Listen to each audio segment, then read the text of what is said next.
Mm-hmm.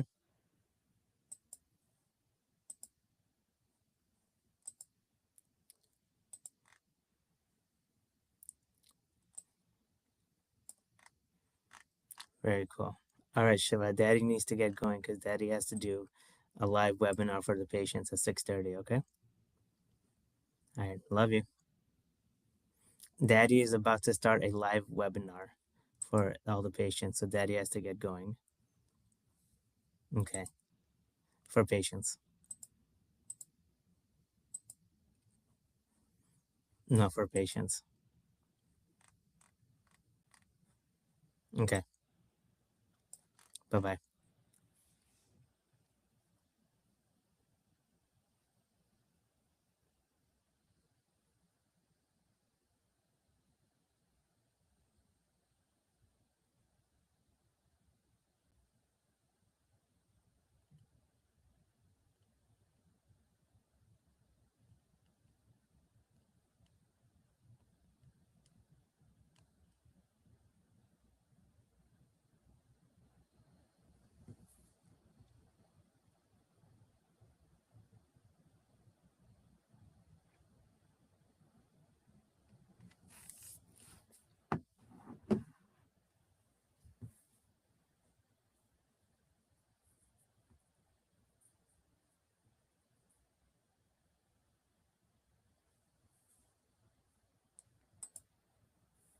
All right.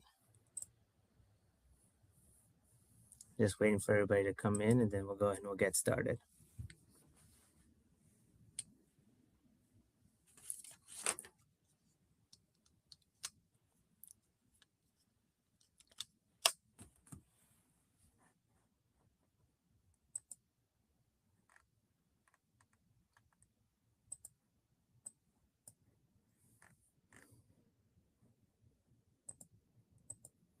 I was saying bye to my son, so he likes to FaceTime me. All right. So, okay, I think we have enough time now. We've had people come in, so let's go ahead and let's get started. All right.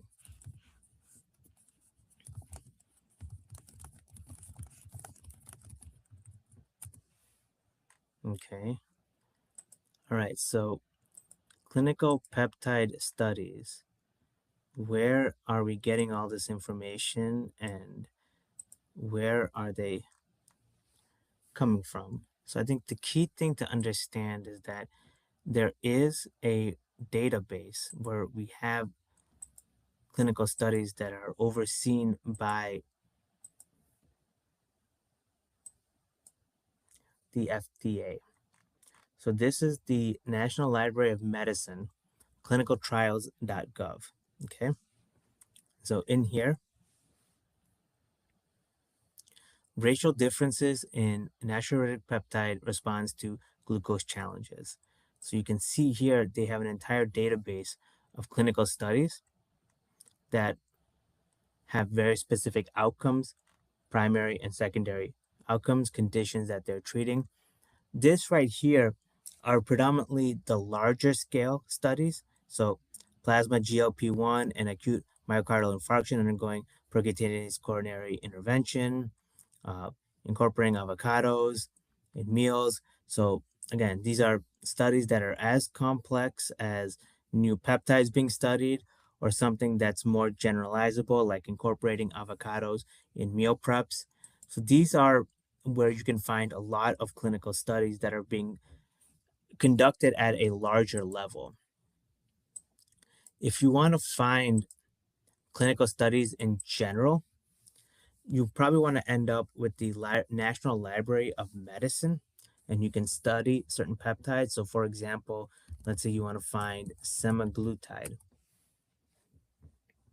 In here, you can look at the clinical trials that are being done.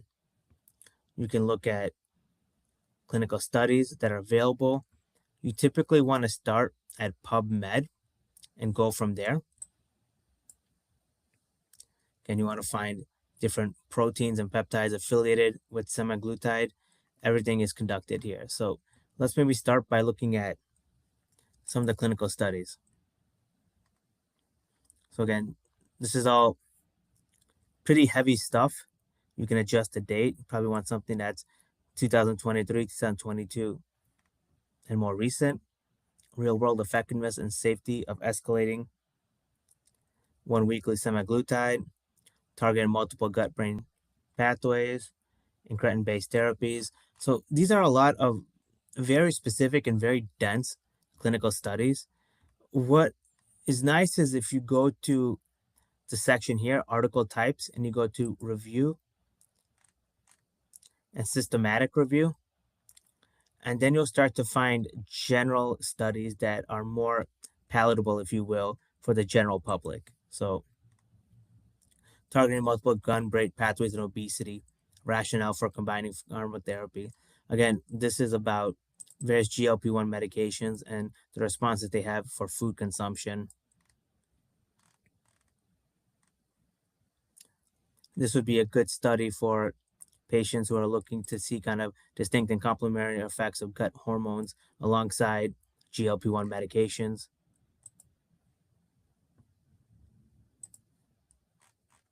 Okay, let's look at another one.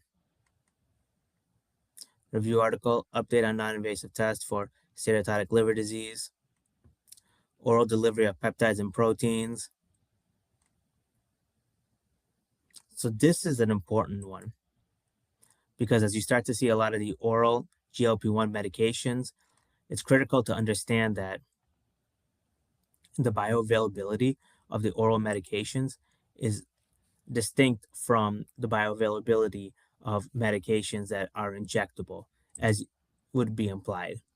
So I would really start here at PubMed and really use this as the database for studying clinical studies. Now, I think this would be an interesting case study. So let's look at semaglutide as it's here. And again, we'll just go down, review, studies here. And then semaglutide, if we were to do a Google search. Again, as you can see, a lot of these things are more marketing in nature and very generic. Here is where you'll see the National Institutes of Health. But again, it won't show you the database that you saw here. It won't show you the case studies. What it'll show you instead is just one study. And the reason for that is right here, citations. So whereas the PubMed search basically looked at how recent the clinical study came out, when you go to Google as a search engine, you'll see more articles based on the popularity as opposed to the clinical authority. So a nice way to kind of cross-reference what will work well is look at what you see in Google, look at what you see on PubMed, and then cross-reference which of the articles you think make the most sense based on what you're seeing together. And I think that would be a great way to assess clinical study designs around the GLP-1 medications and identifying which ones are legitimate source of information and which ones are not.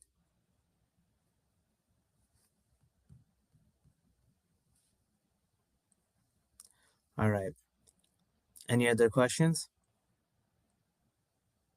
Okay, if you have any questions on any articles or anything that you'd like to research or learn further, just send me an email. I'm going to type in my email in the comments section here, patience@prestige20.com,